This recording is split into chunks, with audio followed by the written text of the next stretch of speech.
Assalomu alaykum hammaga. Mana men bugun hozir bizning modern POS sistemasi qanaqa ishlashini haqiqiy real hayotda ko'rsatib beraman. Bu foydalanuvchilarimiz kelishadi. Kelgan paytida telefonlar orqali bizni QR kodimizni skan qilishsa, shu pejga olib keladi ularni. Bu yerda reklamalarimiz bo'ladi mana. Va keyin o'zi boshqalar nimaga o'tib turadi. Mana hozir burger qo'shildi va mana menyularimiz chiqib keladi bu yerda. Bu yerda mana milliy taomlar, ichimlik va salat qo'shmoqmiz. Va bizda pishiriqlar ham bor ekan mana. Masalan, men bitta pishiriq yegim kelyapti deylik. Mayli shashlik yeymiz. Ko'proq non bo'lsin, u 1000 so'm qo'shilar ekan, mayli, piyoz tekin ekan. Qo'shdik. Yana gamburger yeymiz. O'rtog'imiz bilan keldik. Bugun bayramimiz, shuning uchun anchagina narsa, ko'proq go'shtli bo'lsin, bo'lsin, ko'proq go'shtli bo'lsin. Mayli, 1000 so'm. Hech narsa qilmaydi.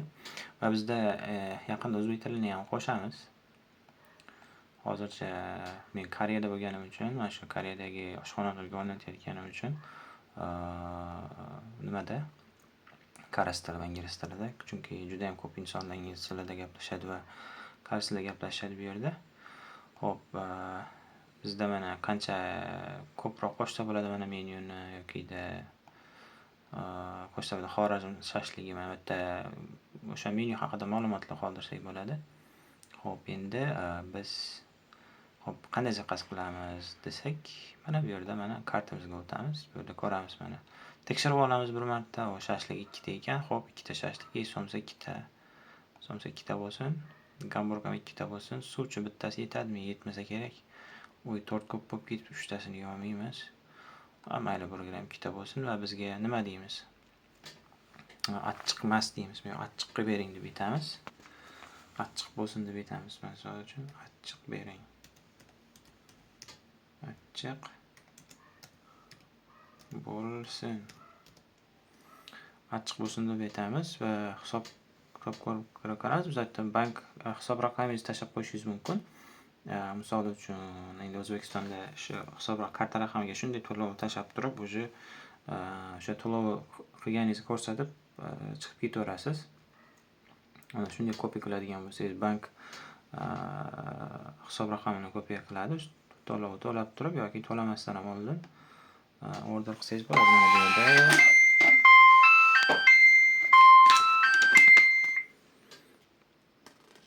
mana bu yerda hammasi chiqib keladi. Bu oshxonadan chiqadi. Misol uchun take outga kelibdi. Buni ham men o'zbekchaga o'zgartiraman yaqinda. Hozircha ingliz tilida, misol uchun buyurtma raqami va take out degani olib ketishga, misol uchun achchiq bo'lsin yokida o'sha 2 ta shashlik, ko'proq non bilan, ko'proq piyoz bilan, 2 ta so'msa, 2 ta gamburger, xumson 1 litrligi, Napoleon 1 bo'lak, sirli burger ko'proq go'sht bilan mana shu oshxonaning ichiga chiqadi va ovqat tayyor bo'lgandan keyin aytishadi mana take outga, ya'ni o'sha olib ketishga tayyor bo'ldi ovqat deb aytishadi.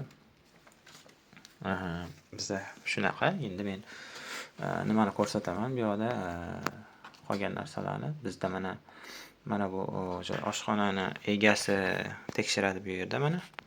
Uni bir marta ko'rsatgan edim. Oshxonaning egasi tekshiradi mana, menyularni qo'shadi. Menyuni misol uchun o'chirib qo'yishi mumkin. Mana shashlik bilan so'msamiz tugab qoldi deylik. Keyin mana nimaga qaytamiz? Menyularni ko'rishga borishadi mana. Meni ko'rishga bo'lsa tugab qoldi deganida, tugab qolgan bo'lsa zakaz qila olmaydi. Uzr, tugab qoldi bizda deydi.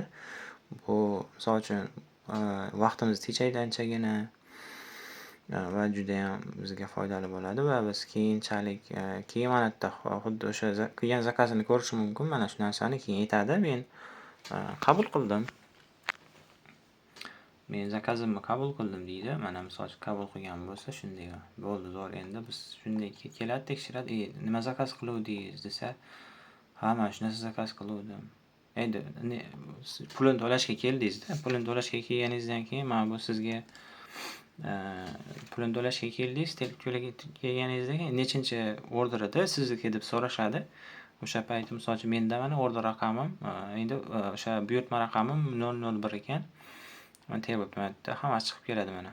Qancha narsa zakaz qilganingiz, qancha pul bo'lgani va menga chekini beringlar desangiz misol uchun shunday kelishadi mana orderga. Mana siz qilgan order turibdi va sizni ichkarida mana hozir men mana nimani printni bosaman, reset chiqarib berishim kerak-da men nimaga misol uchun qancha narsa yeyishdi, to'lov qancha bo'lishi haqida.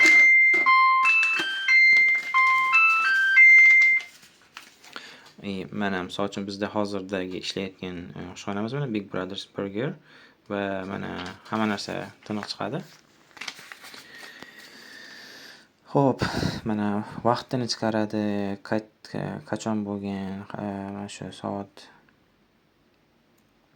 misol uchun soat 1dan 18 daqiqa va 5 soniya o'tgan paytida zakaz qo'yilgan ekan mana nima table take out o'sha olib ketishga bo'lgan ekan. Mana siz achchiq bo'lsin degan ekansiz. Shu achchiq bo'lgan yerda ham yozilgan mana shu achchiq bo'lsin. Mana shunga qarab turib o'zi sizni taomingizni alohida achchiq qilib berishadi. Mana somsamiz 2 tadan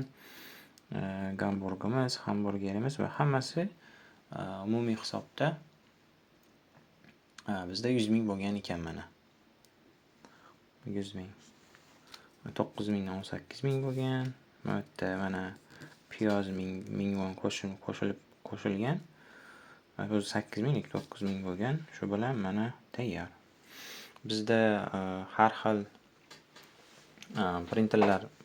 printerlar misol uchun bu ikkita printer qilib qo'yishingiz mumkin yoki 3 ta printer qilib qo'yishingiz mumkin. Har xil nimaga qarab har xil printer qilib qo'ysangiz bo'ladi. Nima desam ekan, misol uchun mana shu printerni chiqaradigan odam nimada o'tiradi? Ichkarida o'tiradi. Bu kashir o'tiradi ichkarida. O'sha pullarni manage qiladigan, pul yechib oladigan o'sha odam chiqarib berish uchun alohida joyda yana bitta printer qo'ysak bo'ladi. Bu nimadan chiqadi? Faqat kashirni printerdan chiqadi va mana bu menga keladigan bo'lsak, bu faqat ana u nimadan chiqadi?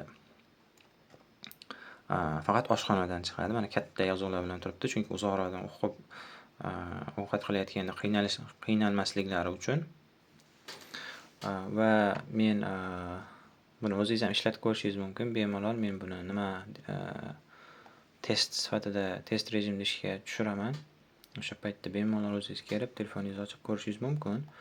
Va mana bu yerda ham bizni nimalarimiz bor. Mana o'sha shunchaki marta table eshik oldi yokida mana shu 7-xona, 8-xona deb kirsangiz ham bo'ladi.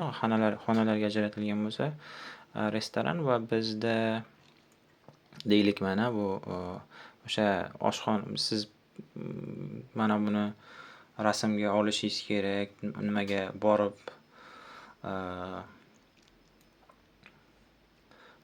o'sha print qilgan o'sha borib turib pul to'lab o'tirishingiz ham shart emas. Men shuni ham nimasini qilganman. Mana misol uchun bu yerda printni bossam bu printerdan chiqar deganda mana shu QR kodimiz. Misol uchun men printerni bosaman mana hozir.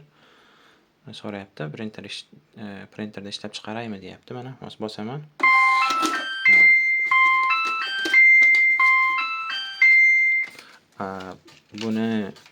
Buni kelgan misol uchun bizda mana misol uchun har bitta xonagami yoki har bitta stolgami uni shunday skotch bilan yopishtirib qo'ysangiz ham bo'laveradi. Vaqt tejash uchun yokida mana shuni yuklab olsangiz ham bo'ladi. Mana bemalol. Mana bosadigan bo'lsangiz shunday yuklab olasiz. Mana o'sha yuklab olganingizdan keyin mana yuklab olindi. Buni nimaga misol uchun printeri bor insonga yoki Paint'gami yoki o'sha printer bilan ishlaydigan rasmchiga olib borib bu rasmlarni bersangiz chiroyli qilib sizga buni bunaqa burger bilan yokida u bilan yoki bu bilan qilib yasab chiqarib berishi ham mumkin bemalol. O'sha yerda yaxshiroq chiqaraman desangiz ham iloji bor mana.